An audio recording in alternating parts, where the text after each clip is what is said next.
We exposed the BBC with thousands of people outside their offices in Manchester.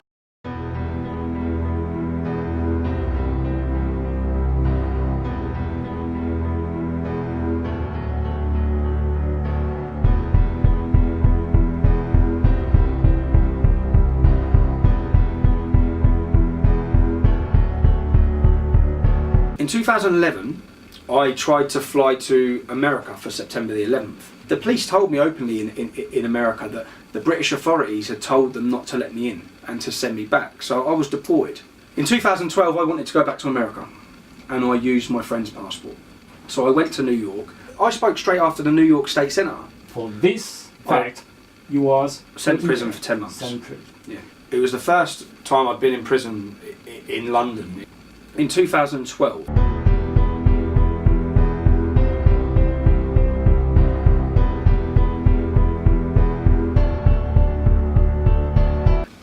I've been in many hostile environments, man, but these moments in prison were the worst. But when I walked in there, all of them are shouting. They're all banging on the doors, shouting once they've all seen me, and they're all howling like dogs, and they're all shouting. What cell's he in? What number's he in? Where is he? Where is he? They're all shouting, I'm going to murk him, I'm going to stab him, I'm going to cut his head off. How can they do this? I mean, how can they put me here? The doors opened at 12 o'clock. I got into the kitchen and just straight away, just attacked straight away. Those three Muslims are just boom. And I'm fighting back, yeah?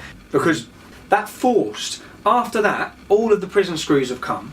They've then dragged me off. So then from that, they put me in the block of the prison, yeah, which they said for my own safety. In the block is you're locked up for 23.5 hours a day. You get out for 30 minutes on your own. You're not allowed to see anyone, yeah. So they moved me from Wandsworth prison to Bedford prison, from Bedford prison to Woodhill prison, from Woodhill prison to Wandsworth prison. And the reason why they've done that is because legally, for your mental health, you're only allowed to be kept on solitary confinement for 30 days. I was kept on solitary confinement for the whole sentence, and I have no doubt that what was done to break me. I am under no illusion that they didn't want me to come out of that prison.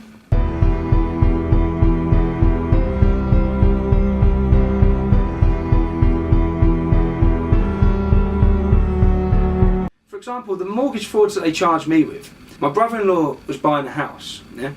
He earned 15,000 a year, say, yeah. But on his form, he said that he earned 22,000. This offence was what I was sentenced for was lending someone money who lied on their mortgage form. He bought the house. Now they've said that that's fraud, yeah, because he lied on his form.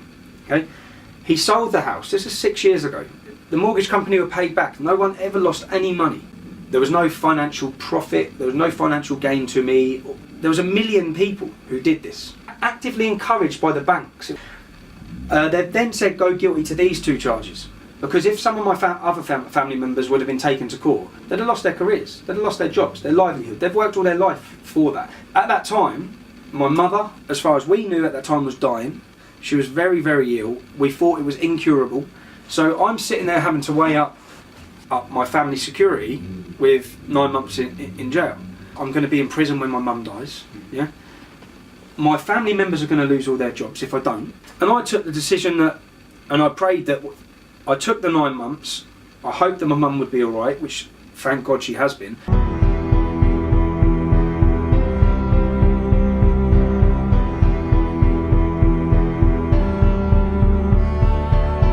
I was sent again to the maximum security prison in Britain. I knew as soon as I got there, I thought, I'm dead in here. I'm dead. Like, it's full of terrorists, and they control everything in there. So this prison is like an ISIS training camp. The Muslims control the prisons, the gangs. When I was on the induction wing, yeah, a prison officer, and he said to me, listen, someone's going to come to get you from this cell in 10 minutes. Whatever you do not leave this cell. Your life depends on it. And then 10 minutes later, the door opened, and it was him with 2 other prison officers. He said, B wing, to another wing in the jail. So I said, I'm not leaving, I'm not going anywhere, mate. I'm not coming out of this cell. Yeah? Now, the next day, in between this, it took me back out down, and there's a room, a holding room. As soon as I've opened the door, I've seen 3 massive beards, 3 big Muslims, and I knew straight away, There's all seats. I stood with my back to the wall. I heard the officers lock the door. The minute they locked their door, it was just boom. They all attacked me. I was fighting with them. I lost my teeth. That's right, these are all new teeth. I had my head stitched up, both my eyes. They come in after 5 minutes and they acted like, again, there's a big massive camera. Straight away I'd contact my solicitor and said, get the camera. The cameras weren't on. And that was purposely done because if I was on the wing, these men and probably killed me.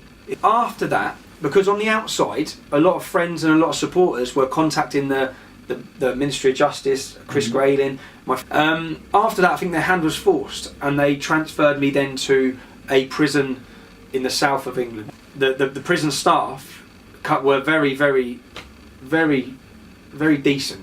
The grip that Islamist gangs have on our maximum security prisons. We have 800 a year coming out completely brainwashed and radicalised. And these are Englishmen, white Englishmen. One of the men who was attacking me in the room was a white Englishman with a massive beard. All Salafism, all Wahhabism.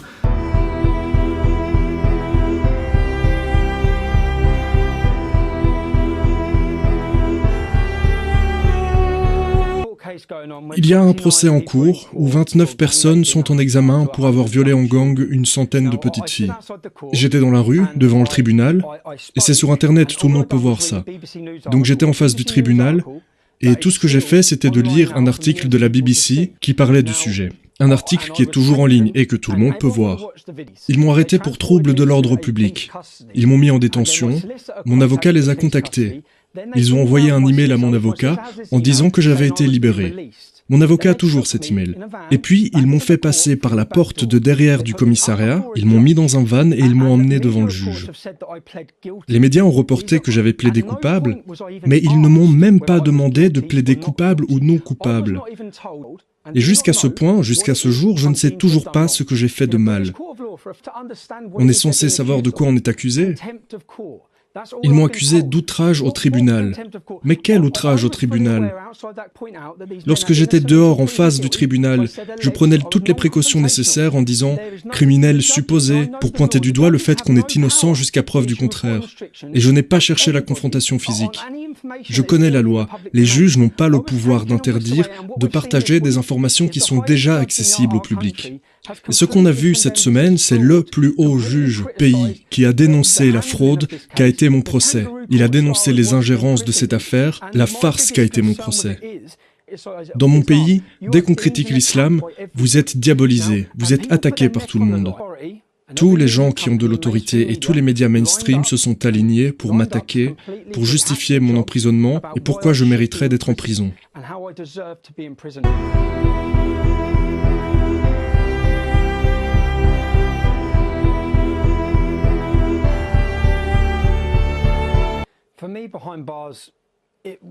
J'ai d'abord été placé dans une prison avec une faible population carcérale musulmane, 7%. Je suis connu pour critiquer l'islam. Et ça fait des années qu'on essaye de me tuer pour ça.